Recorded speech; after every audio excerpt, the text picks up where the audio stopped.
Hi, my name's Tobias Richardson and I'm talking about my work in Territory Time, Thanks Seeing. I've done two works for this exhibition. When Seeing approached me for the exhibition, I considered the framework and I chose two works that I thought highlighted my time in the Territory but also my time away from the Northern Territory. So there's two works I'll talk about. The first one is a series of enamel paintings called POV view, which is point of view.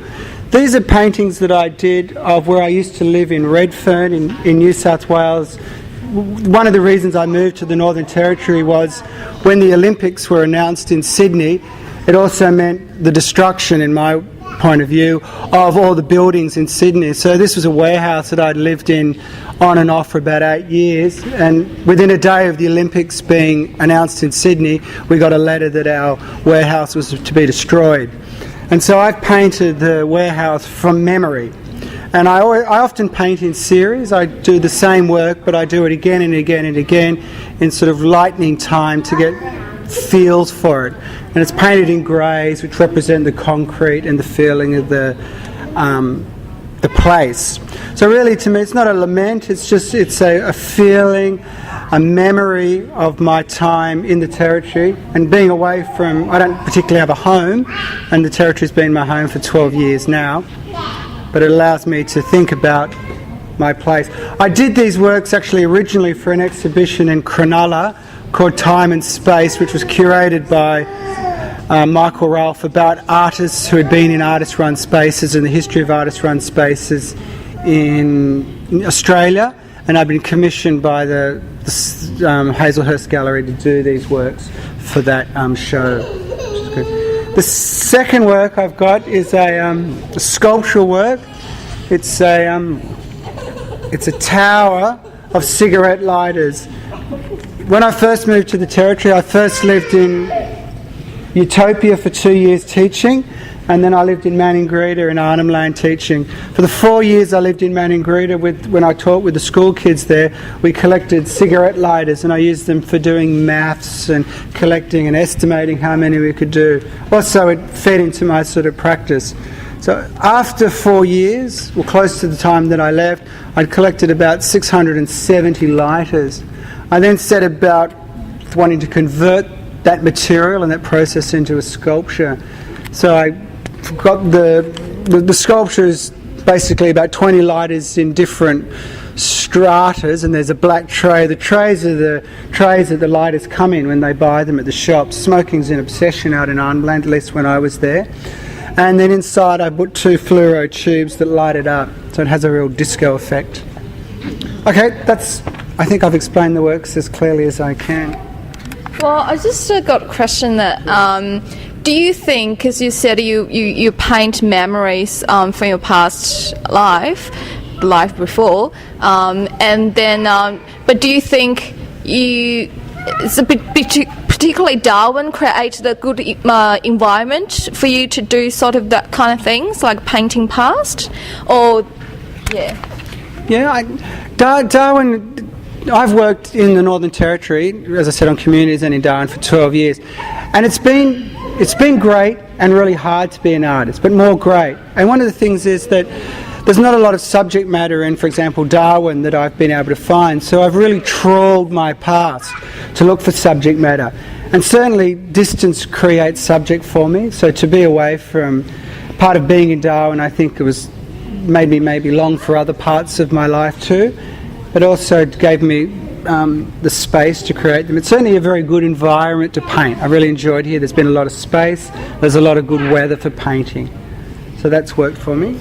And do you think of painting those past and those memories, would affect your the current life and your practice now?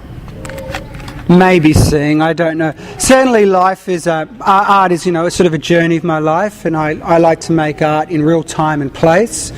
So one of my sort of criteria is if I travel somewhere, I make art about that place and that time. And normally I do that. But often when I have been in Darwin, because as I said before, I haven't been able to find enough subject matter to keep me going, I have done sort of metaphysical journeys, for example, to places in the world like Mecca that I've never been to. So I said, well, I'll use that time to paint through research and other modes of exploring subject matter.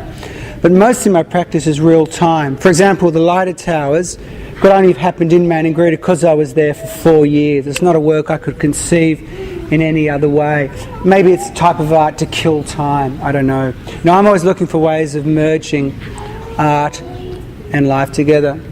Maybe another thing I can say about the building paintings, I've been fascinated since I've been in the Territory about painting buildings, especially kind of vernacular architecture that shows me the places where I used to live, that stimulates me. And so, you know, that building, because it was so inherent when I first started doing my exhibitions in that building, that although that building, if you walk past it, it's just, I might say it's just nothing. It doesn't really describe anything to anyone. But to me, it's really intrinsic. I would hope that my application of paint at least shows sort of some empathy to the way I feel about the space and my engagement with it. But also it's just a subject. I'm a busy artist, so I'm hungry for subject matter, so I'm often looking and thinking for ideas, and I think, yeah, I can paint those buildings. The grey palette suits me. I'm not very good with colour, so I love the grey, but that also talks to me about a poetry of living in Sydney, being a delinquent, whatever that was happening at that time.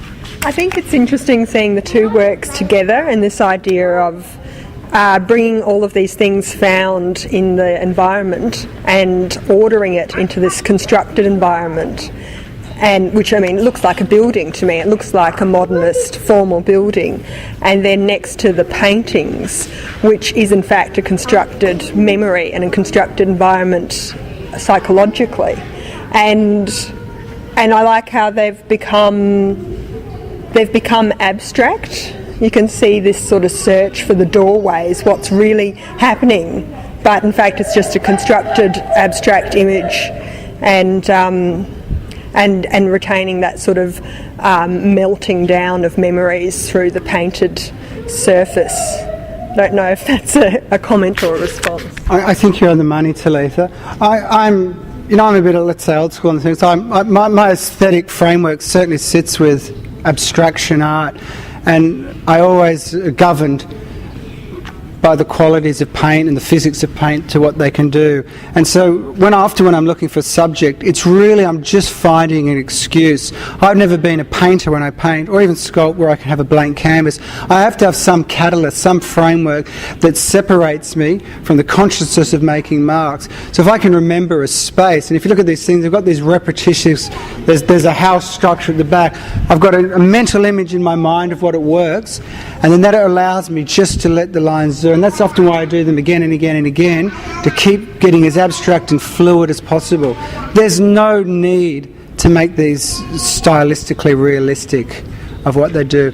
Although people that have seen them and knew this place, which is Airspace, EMR Gallery in Redfern, in Renwick Street in Redfern, which is a really famous artist-run space in the late 80s to the early 90s, certainly recognise it. All my sculptures and paintings nearly always have a structural component to it. There's an architectural element into the way I build everything from the stretches that I make the paintings on to my to the actual paintings to the sculptural works. So I think that was a really tangible observation, Talitha.